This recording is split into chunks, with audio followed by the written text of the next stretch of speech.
Hi guys, thanks for tuning in. Today I thought we'd do another one of these Disney tunes. I'm going to play A Wish Is a Dream Your Heart Makes.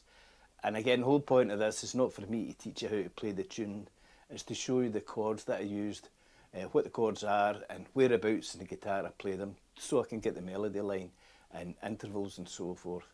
Anyhow, I hope some of this is of use to you.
There we are, one or two clankers in there, but hopefully I got the point over. Now, I'm in a key of A. Again, the reason I use the key of A, I don't play every tune in A, but it helps when I'm getting to get things over to here. But the reason I play A quite a lot is because the 1, 4, 5 in A, as you know, is A, D and E, sometimes E dominant 7th. And it gives me the open bass strings, which is fine when you're playing solo and acoustic. Doesn't always work too well if you're playing with other musicians, so you have to be careful that your bass strings don't ring on through the next chord. Anyhow, so I'm in A, and again I'm looking for the melody line. So rather than playing a full A chord here, I just need part of the chord. In fact, I don't even need to play a part chord, you know, a part bar here. I just need this. And so I'm giving the E's my melody line and my A bass. Now you could take the whole chord back, the melody line comes back a half step, a semitone, then back again. You could actually play the whole chord. And then I'm playing this E, it's like a 7/11. I'll stop there and I'll show you exactly what I'm doing here. Now it's a 7th chord, dominant 7th chord that I use quite a lot. So let's look at a straight C chord here, okay? The 7th note of the scale is B flat, there it's there. So all I'm doing is here, is these fingers here, my 3rd, 2nd and 4th, I'm swapping them from the 1st, 2nd and 3rd. Okay, right? Which is quite handy because with your pinky you can hit a D and get a 9th. You can actually take the pinky off and give you a flat 9th. Remember I keep saying the two chords that you don't use, well, when you're learning that you don't use a lot are 9ths and flat 9ths. So that's an easy, quick way to get on the 9th and a flat 9th. Anyhow, so what I'm doing is this basic shape for the 7th chord. Okay, and then I'm going on, I'm adding on a 6, I'm adding on the A here. Okay, and then I'm just doubling up in the E here. So I'm getting this shape. It makes a great alternative to just playing a dominant 7th chord, and it actually gets easier as you move it up the neck of the guitar. And where my 2nd finger is will give me the name of the chord. So that's C, C 7th, 9th. Okay, 6th, 7th, sorry. If I move it up to D, 2nd finger, same shape, although it gets easier. Okay, and I did it with an E here. It makes a great alternative from playing just an ordinary dominant 7th chord.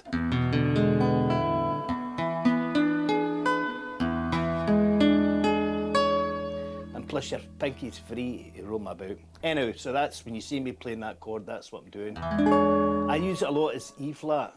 Instead of playing an E flat 7th chord, I'll use that shape to make it more interesting. Anyway, just want to keep in your repertoire. So anyway, you see me using that shape a lot. Here I'm just playing intervals. Sixes, again, I use sixes a lot.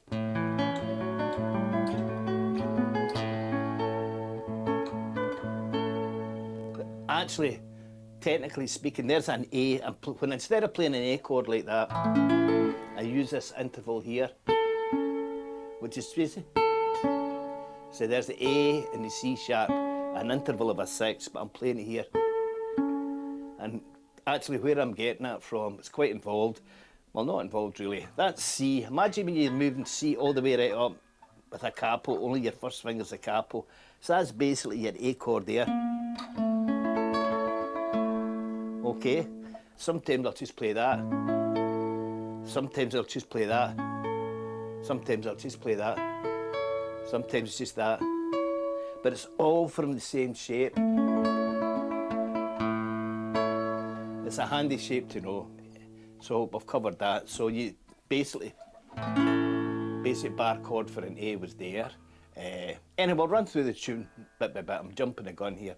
So the first chord was A. Then that E with a 6 on it. Then I went up here to play. You could actually just play a part bar A chord and play the B and A. That's all that is. I'm just playing here in sixes. And then it was A, C sharp. Now I'm going to use that shape quite a lot through this whole piece, right? And again, it's another 7th shape that I'll use a lot. You know where I'm getting from. There's an A chord. Take the 3rd finger off, there's an A dominant 7th chord. Right? And all I'm doing is changing my fingers over. Instead of doing it my 2nd and 4th or 2nd and 3rd, I'm using my 3rd and 4th. That's A 7th. First finger's like a capo. B, flat, B, C. All the way right up here till I'm hitting this F sharp, but we'll come back to that one. So anyhow, A, C sharp 7th, showing you that shape that I played there. F sharp minor, and then that goes in and just that F sharp 7th, and I'm lifting my pinky off to give me the 7th. Next chord's B minor, but I'm actually playing it down here, and then playing this C sharp again. The melody line's here with this D, which is a flat 9th really. Then the B minor again. Then E 7th again, still using this shape that we saw earlier on. I'm only needing the treble, so I'm not holding down the full chord. A. Now this is a turnaround you can use quite a lot, but not too many in the same gig obviously. So A. Up, remember I told you quite often you hear a diminished chord. It's usually just a semitone, a half step up from the dominant chord. So A, B flat diminished. So I'm just bringing the A, the first finger over here to B minor, which is minor 2nd, to the E. So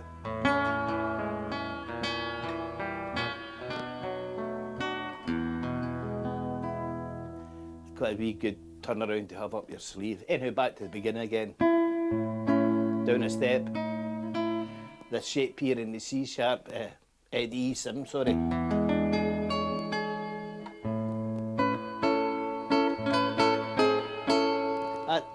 Earlier on you saw me playing up here in intervals.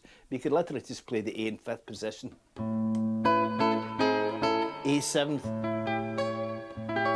You know that dominant 7th shape from your D 7th, D, so that D 7th, D flat, all the way right up here. Now a lovely wee run down in D, and instead of playing my D like this, I'm playing it like I do when I'm playing classical guitar, part bar. Then I run down, so D, C sharp, then to the B minor. So, then the melody line down a half step again. Now it's just D, again I played it like this because I can stretched pretty well, but you could play it as a part bar. Easy melody line, E to D, to D minor, just bar into 10th position. So that was D.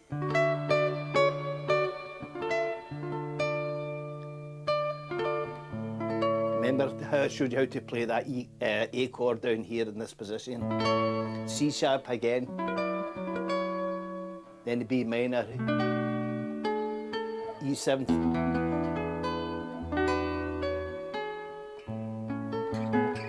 And that's me just coming down in 6s again.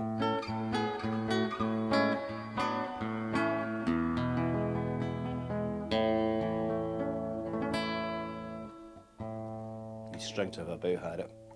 Right, the whole point of that, guys, was to show you the chords and how you can move the chords to get the melody line using the different shapes. So there was a simple bar position, 5th position A, okay, and then we also used 2nd position F sharp dominant 7th, right, F sharp minor 7th, C sharp, we used this shape here, which we use all the time here. Okay, I also used it all the way, slid it all the way right up here for the F sharp. Took it down too for the E. So, and again, a lot of the times you don't have to play the full chord. You could literally just play this part of the chord that you need. I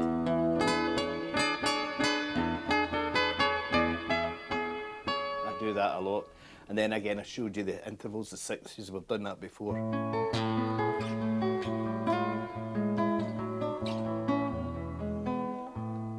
If you remember, there's only really 2 positions your left hand plays on a 6. Play the A here.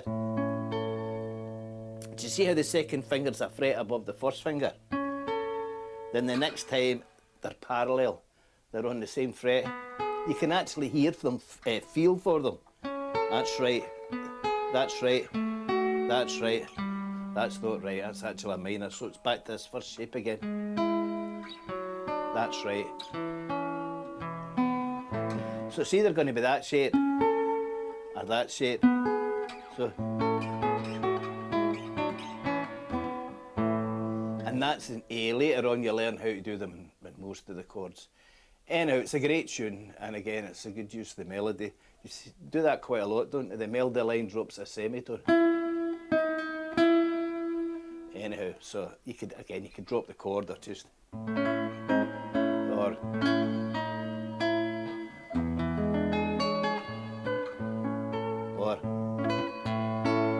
learn to go up and down the neck, guys. As I say, if you know, play that A there, get used to the idea that A's down here as well. Just wee simple things like that. Get to know, there's E, there's D, there's C, B, A. These simple things like that will help you navigate the neck a lot more. And I hope some of that was use to you. As I say, these Disney tunes are great for actually learning your way up and down the guitar and trying to figure out how to play the melody and the bass. Sometimes they fall right to hand, sometimes they don't. But again, I hope some of that was a wee bit useful. So I'll catch you again next time, guys. So goodbye and thanks very much for watching.